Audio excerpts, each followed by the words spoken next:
Congress is distancing itself, but will it have any effect on the fortunes of the party and on the elections itself? Joining us now is political and economic commentator and editor of Thuglak, Mr. S. Gurumurthy. Mr. Gurumurthy, first up, the Congress is saying, why is this an election issue? It is Mr. Pitroda's thoughts. We haven't implemented. It's not in our manifesto. It's not easy for the Congress to escape, because they talked about wealth survey and redistribution of wealth. And Rahul Gandhi said that, we have only said we will do the survey.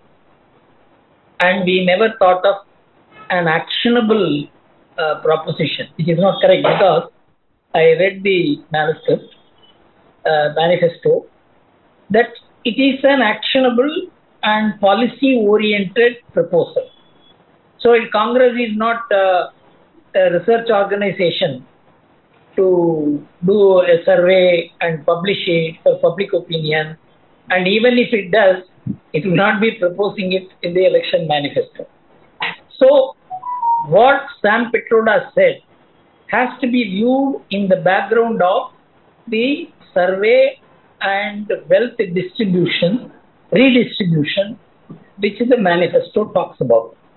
So it is not that the Prime Minister or the BJP has torn what Sam Pitroda said out of context.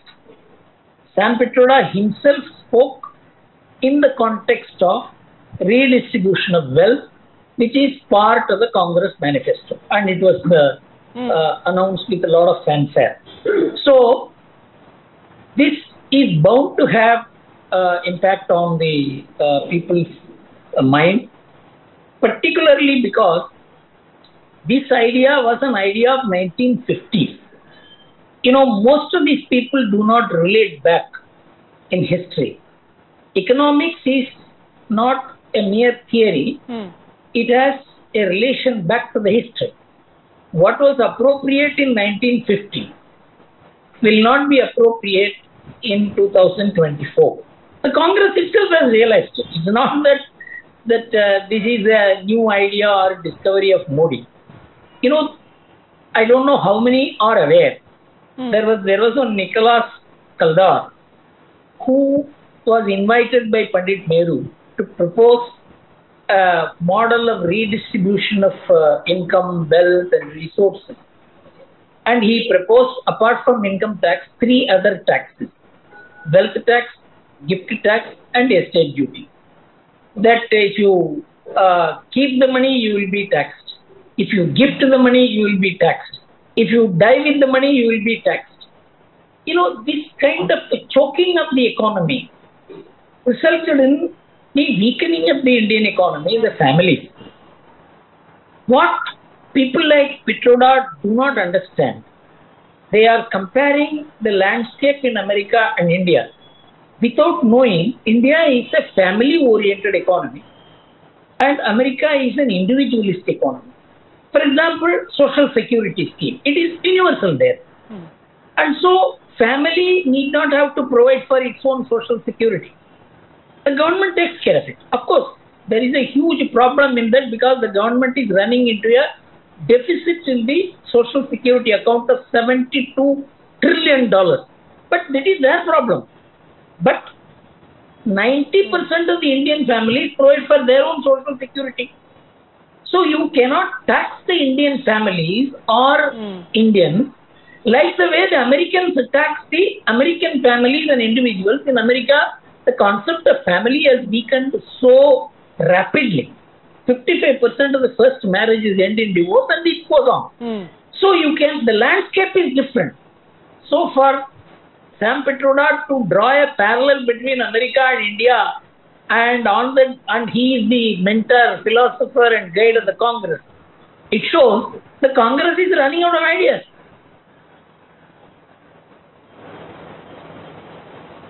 Interesting. The fact that you say that this actually in the long term is an assault on the idea of the structure of the Indian family.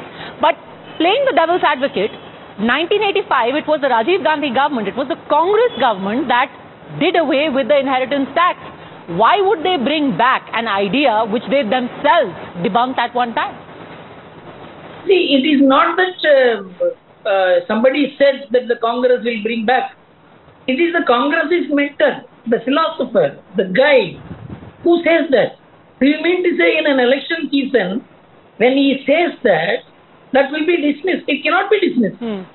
Because what he says can be taken advantage of in this election. That they are going to tax the rich people and give an orientation of the socialist appeal and then grab votes. So they have to be exposed.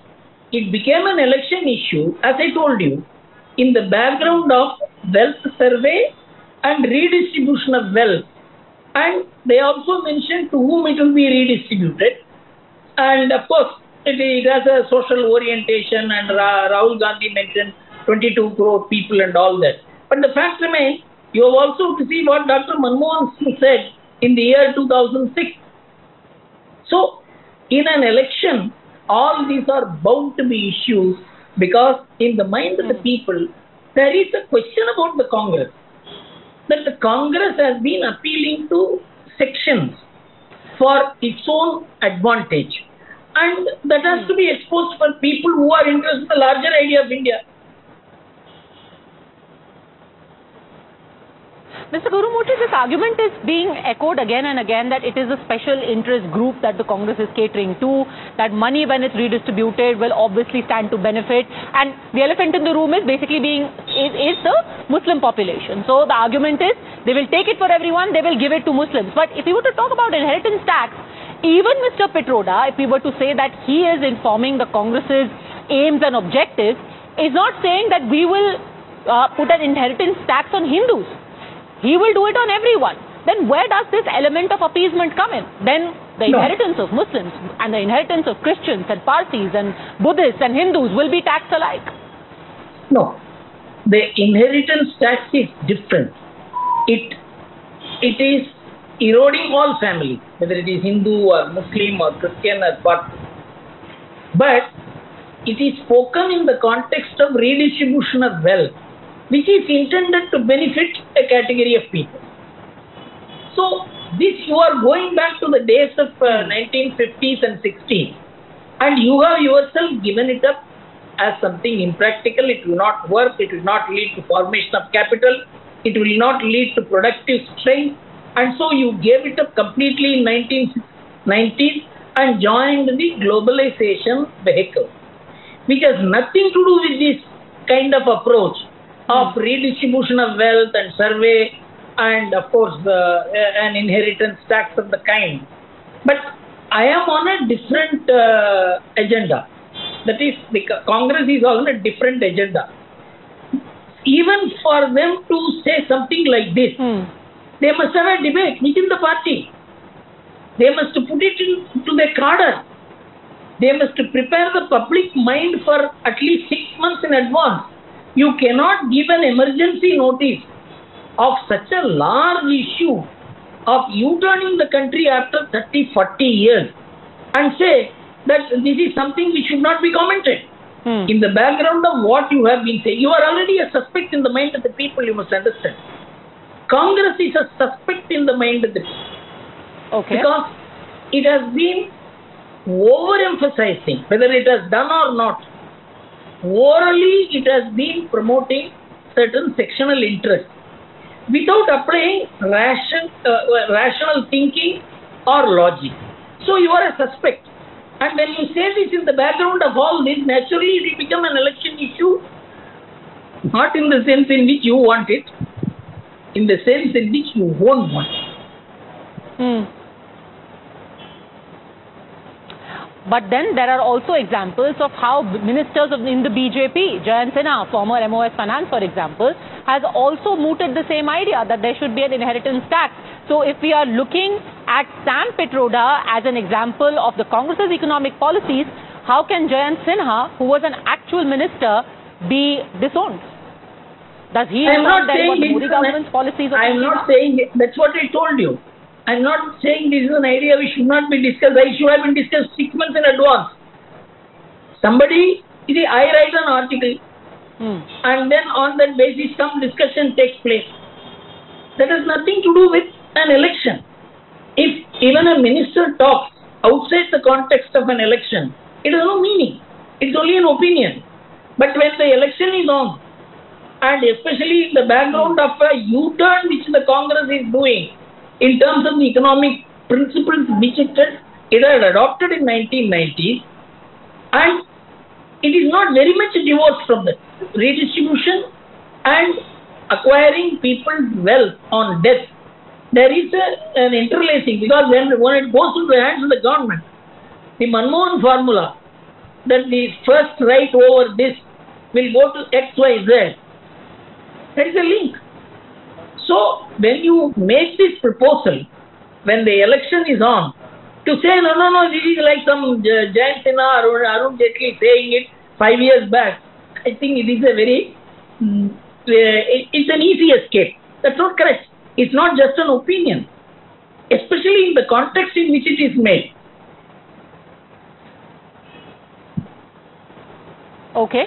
Let me finally ask you this. At a time when most people agree this election is more of a presidential contest, where people are either looking to vote for Mr. Modi or vote against him, keep him in Delhi or vote him out and vote in maybe somebody else, a challenger, do issues like this really have resonance? What do you think eventually the electoral importance and impact of something like this is going to be? You see, actually whether the country will elect A or B will depend upon what the people want the governance of the country to be. If they want a government of the kind which they elected between 1989 and 1998, when we had 7 prime ministers and some ruled for days and months, that they have to keep in mind when they vote in this election. Because in the last 10 years, whatever India has achieved is because of a stable government. So that is what will weigh heavily in favor of Narendra Modi and the continuation of a stable government, against which there is a rickety coalition. They could not even bring out a common minimum program. So that larger issue stands on its own. But in between, if the Congress bowls a googly that Modi should not hit it for a stick, he is to ask for a favor from Modi or from the BJP. My view is you must not be foolish in bowling in the middle or in the later overs, full tosses and half volley. That's what the Congress is doing. This is not the main issue, but this puts the Congress on the defensive. They are now running away. It's now begging. No, don't. This is not what we meant. Is this the position in which the contending party should keep itself in the middle of the war? Okay. Well, we will leave it to the wisdom of the people and, of course, the wisdom of the very, very wise people within the party who is mounting a challenge to Narendra Modi and the BJP. But like I said, just hours to go now for the second phase of polling. Will this have a resonance? We won't have to wait too long to find out. Less than a month. Thanks very much, Mr.